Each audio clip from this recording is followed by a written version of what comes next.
It's my DraftKings hockey picks for Wednesday, February 19th. We're starting right now. What's up, guys? Welcome back to the Holkamaniacs YouTube channel. If this is your first time here and you want to become a more profitable DraftKings player, start now by subscribing to the channel, but make sure you hit that notification bell so you don't miss anything along the way, because if you're just here for the NBA All-Star break, we would love for you to join our community even after today's NHL slate. So make sure you smash that like button, but also if you want to get into the drawing for 20 DK bucks, make sure you stay until the end of the video so you know exactly what to drop into the comments. Holkamaniacs about last night. This is a section that we kind of retired from the YouTube streets just because people were dropping off the video at this point. We were going over the night before, but I did want to show you guys this. This is a pretty amazing lineup from a member of our community, our Discord channel, Vots, last night. He did take down the $3 tournament on DraftKings with probably the best lineup I saw the entire night in any contest. So shout out Vots. That was awesome. There was a bunch of people that were kind of cheering for him along the way in the Discord last night. So make sure you come hang out with us going forward in that. There's a link in the description below. But let's take a peek at this lineup. Wow. So he did have basically a full stack for Ottawa, Pajot, Duclair. He did have Mike Riley on the back end as well as Brady Tkachuk. And just getting there at the end, that empty netter was just pretty amazing to kind of sweat with the community. He did have the Sidney Crosby, Brian Rust, and McCann stack. Shout out Vots, just really getting off of Malkin at the end there with that. I think we had 5 minutes to react to that before the slate lock. So great job by him in terms of that. We did talk about Tristan Jarry in the video yesterday, so we did end up adding the Pittsburgh goaltender to his stack. 22.8 points, really solid. A lot of pretty low owned plays in this as well, at least under 10%. Brandon Montour as a one-off. Basically the best one-off you could have had at that price point. 2 goals, 2 shots, and assists. He does hit the 3-point bonus as well. Just 227 last night. Honestly, most of the contests, even the one that was, I believe, 100K to first, didn't even approach 210, anything like that. So shout out Vots. Let's keep this thing rolling. Super pumped for him. Let's run it back today, last day of the NBA All-Star break. So let's actually get someone else in the community to have a big score. I would absolutely love to see that. We're going to start with game environment, talk through some of my favorite stacks for this slate. We will be live on Twitch at 1 p.m. Eastern time today as well. So make sure if you're watching this video around then, you come hang out with us, ask some questions live. We'll kind of do a little bit of a hangout NHL 20 as well. But let's dive in. This is a 6-game slate today. It definitely is a little bit less gross than yesterday was overall. It's a tough slate yesterday, guys. So it was awesome that we had some people kind of push through that. And this is the data sheet that I make available to all my Twitch subscribers. We kind of walk through stacks, game environment, all of that sort of thing. But I really just try and put together what I think is some of the more important things when you're trying to figure out what games could potentially go off. I do have a video in the Discord as well, kind of walk through what some of these categories actually mean, but you should get a good feel for it today on the video. So let's start with what we always start with. We're going to sort by game pace. So this is basically just going to look at the Corsi against for the two defenses in the game. So the highest paced game today is going to be the New York Rangers versus the Chicago Blackhawks. So I really like this game overall. We talked about yesterday how a lot of the pieces didn't really fit together. This is one that I think is shaping up to be a game that could potentially shoot out. So one of the things that I look at right away is both of these teams generate a lot of high danger chances. So what that means for those people that are new here to the NHL streets is high danger chance is one that happens in a closer area to the net, more of a chance for there to be a goal, right? So lower danger chance is one that's on more of the perimeter, less of a chance for there to be a goal. So we really try and focus on these high danger offenses, ones that are generating more of those chances that have a chance to score. So I do think that that is really interesting that both of these teams are an above average high danger offensive team. But what else I like is both of these teams are a below average high danger defense. If we look at that, they're actually the two worst on the entire slate in terms of the high danger chances that they've allowed on the season. So that's a really nice data point. Chicago's a team that we've been targeting for a while now. That's not going to come as much of a surprise to any of you guys. They're middle of the pack in terms of their Corsi against, but they're just not giving up much from the perimeter overall, which is really nice in terms of trying to stack up the other side of this game with the Rangers. I do like the Rangers even though they are on the road, so we'll put them as our first stacking target today. One thing that's really interesting is they haven't been generating a ton of power play opportunities recently. Actually, over the last 10 games, they have the fewest time on ice per game on the power play on the entire slate, but they've been taking advantage of it. Actually, the most power play goals per minute. So certainly kind of a small sample there, but I will say that their power play does seem to be clicking at a nice rate right now. So I think the other part of this game that really interests me is the other side of this game. I would imagine Chicago is going to be relatively popular as well. So let's go ahead and add Chicago to our stacking targets for a lot of the same reasons. The high danger matchup against the Rangers is strong. One of the things that's really nice is the Rangers actually give up a lot of Corsi as well and a lot of volume. Both these teams are not scared to shoot the puck, like I said, generating high danger at the same time. The power play side of things for Chicago is actually the opposite, which is kind of crazy. They're generating a lot of time on ice, or drawing a lot of penalties, I should say, but they really haven't been producing very well on the power play. So you can look at this from two ways. You can say that maybe the Rangers have been running hot in a small sample, maybe they're due to regress, or maybe Chicago has just been getting unlucky in the goals category, and since this is going to probably skew back towards the mean at some point, maybe Chicago's due on the power play. So that's something that I'm kind of paying attention to today. I do think that both of those guys, both of those teams, I should say, I will have some stacks of tonight. So I'm interested in that. Another team that I really like today is actually the Dallas Stars. So shout out Seguin, who we'll get to in a little bit, finally breaking that goalless streak, which we'll get to. But that's just another team that really stands out as one that generates a lot of high danger chances offensively. Second most on the entire slate, trailing only the New York Islanders over the last 10 games. This Arizona spot is kind of an interesting one. So Arizona is a team that I was kind of avoiding for a little bit just because they really like to slow the pace down. But the one thing is, like, their high danger is basically middle of the pack. And for people that are new to my data sheets, whether it's NFL, NHL, if you see a black number here, it doesn't mean that it's missing. It just means that it's middle of the pack. We don't need to put it into our analysis, so I black those out. It's kind of interesting that Arizona's giving up a decent amount of Corsi, which is nice. The Dallas power play has been playing very well lately. 0.18 power play goals per minute, above average. So I think it's an interesting spot, especially at home for Dallas. So in terms of the Vegas totals, Dallas is kind of just outside that top tier today, which is something that I really like to do in tournaments. Is a lot of times the ownership's really going to skew pretty heavily towards some of these top teams. So I actually really let's add Dallas to the stacks today, because I think they're a nice contrarian option. Maybe not super contrarian, but I do think there's some pieces of that game that we're going to want access to. Let's talk a little bit about some of the teams that might be in a tougher spot today. So some teams that are generating a lower amount of high danger chances against.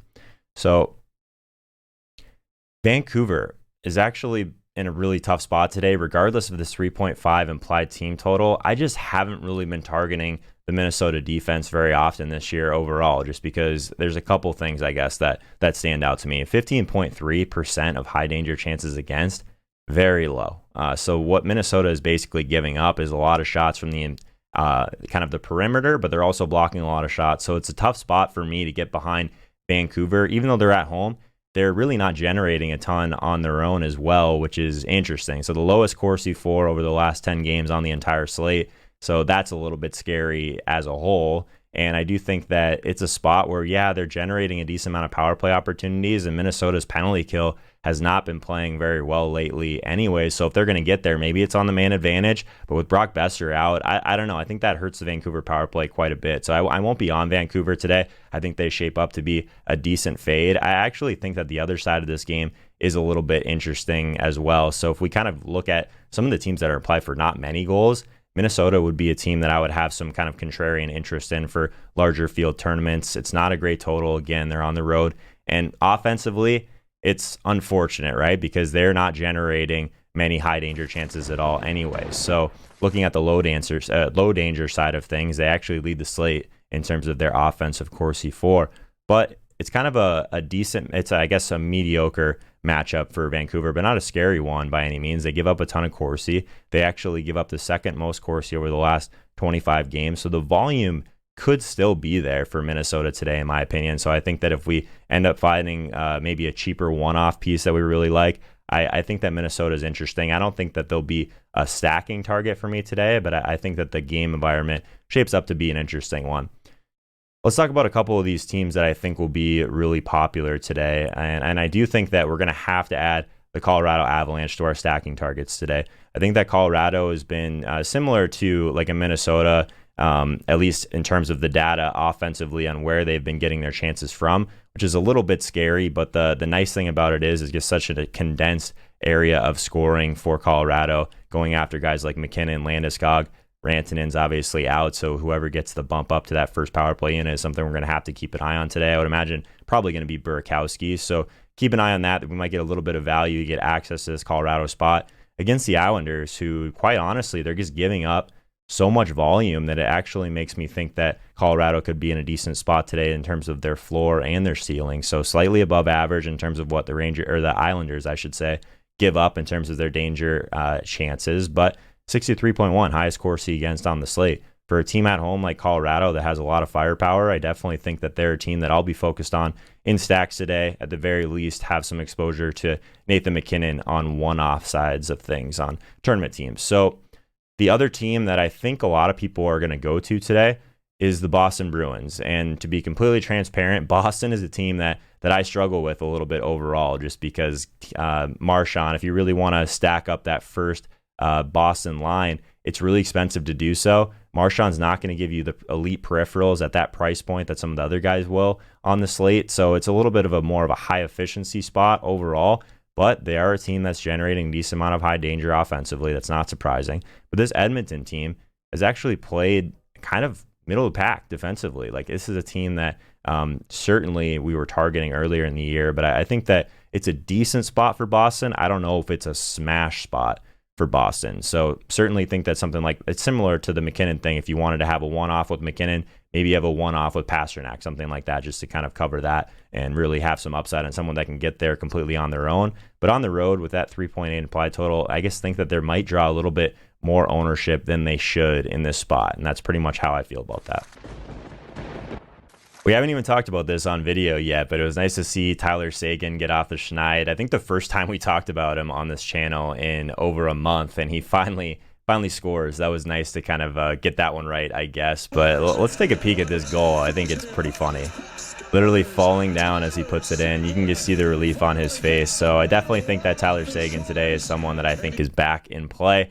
At the center position, 7K on DraftKings. He is 7,600 on FanDuel, and he's a winger over there, which I find really odd. But yeah, we can get him as a center on DraftKings. 99th percentile shots plus blocks over the last 15 days, 98th percentile shot prediction, and a 98th percentile power play shots on that same time period. So Dallas does have the second highest high danger chances, 4% on the slate over the last 10 games. We did mention that. And these are the type of peripheral stats that you'll see from some of these elite offensive weapons, and just the fact that he hadn't been scoring goals, it was just a great time to jump back on him when his volume started to skew back in the right direction. So happy for Seguin. He's one of my favorite players to watch. Dallas does have the third highest power play goals per minute over the last 10 as well. So this team is clicking right now. I do think it's a spot where you go back to Seguin. That price point still doesn't scare me yet. Nathan MacKinnon. Is that shocking, guys? He is 8,500 on DraftKings, 8,800 on FanDuel. It's kind of a cornerstone piece for us in terms of DFS hockey. 99th percentile shot prediction. He does have a 99th percentile shots plus blocks rating. 98th percentile time on ice. You just know MacKinnon, even like Ranson and out now, maybe they just lean even heavier on MacKinnon in this spot. So over the last 15 days, he's just on the ice a ton. 97th percentile Corsi 4. I like to mention at least once a video, Corsi 4, especially for the center position, is extremely predictive. It's one of the most predictive metrics that there is. So 97th percentile, I think you can feel pretty good about paying up at center today. The top end is really strong. 97th percentile shot attempts over the last 15 days, not surprising. And against the New York Islanders today, who do have the highest Corsi against over the last 25 games and a top 5 high danger percent against on the season. So it could be a really nice spot for MacKinnon to have another ceiling performance. Let's talk about wingers today. So I did mention that I really like this Rangers and Blackhawks game. So let's talk about Chris Kreider a little bit. He's 6,100 on DraftKings. He's 6,700 on FanDuel. 91st percentile shot prediction, which is solid. 90th percentile shots plus blocks for the last 15 days. 96th percentile Corsi 4 over that same time period. The thing that I kind of like about Chris Kreider is that there's a little bit of volatility there. 5 games with 18 plus DK points and 5 games with 6 or fewer over the last month. Like there comes a time, and we don't probably talk about this enough, that embracing these guys that really have a large range of outcomes from a tournament perspective is something that I do want to do. And if I have to pay up a little bit to have access to that ceiling, especially in a really good spot, I think that's something that I'm fine taking kind of that floor game here and then and taking some shots, especially if some people get more nervous with a guy with Kreider and his range of outcomes. I actually like that when I'm looking at building some tournament teams. The Rangers do have the best power play goals per minute on the slate. Again, we talked about kind of that small sample there, but Chicago has actually allowed the most high danger chances against. So this could be a spot where Kreider could hit his ceiling. I think that it's a really nice shot to take in tournaments.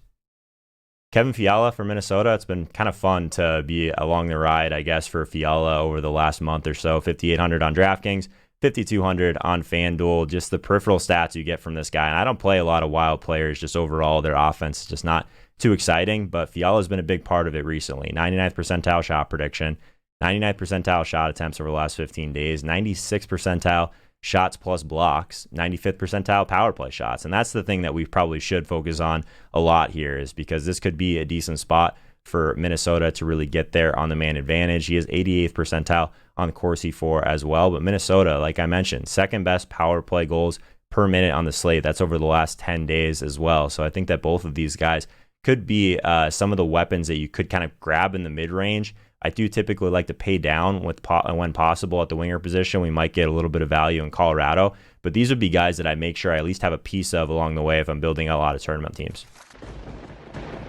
Let's talk about the defense position, starting with Darnell Nurse for the Edmonton Oilers. He's 4,700 on DraftKings, 4,400 on FanDuel. He's going to step in for Clefbaum on the Edmonton first power play unit. Obviously, there's no McDavid still. Assist to John Cray, by the way, in the Discord. I actually missed the Clefbaum injury originally, so this is just an amazing price point for a guy with this type of role for Darnell Nurse, someone that we've been focused on in the past when Clefbaum has been out, and he's done really well for us. 94th percentile shots plus blocks over the last 15 days already. He does have an 89th percentile time on ice over the last 15 days. I could see that even scaling up with Clefbaum out for sure, and him really just hogging a lot of minutes for this team. 87th percentile blocks. He's someone that we know can get that shot block bonus for us at any time. Versus Boston. Like, it's not a great matchup. Like, there's no sugarcoating it. But Boston has been a bit undisciplined lately. They do have the highest PK time on ice, but they also have the number one PK goals against on the slate. So it's an interesting spot. I don't know if maybe a ceiling spot in terms of Edmonton as a whole, but I think Nurse could get there. Edmonton does have the third lowest percent of high danger chances allowed, which is always a plus in the blocks category if a team's going to keep teams to the outside. It also means they're blocking a lot more shots as well. So I think that Darnell Nurse is someone that at 4,700 could be a cornerstone one-off play for us today. Eric Gustafsson for Chicago.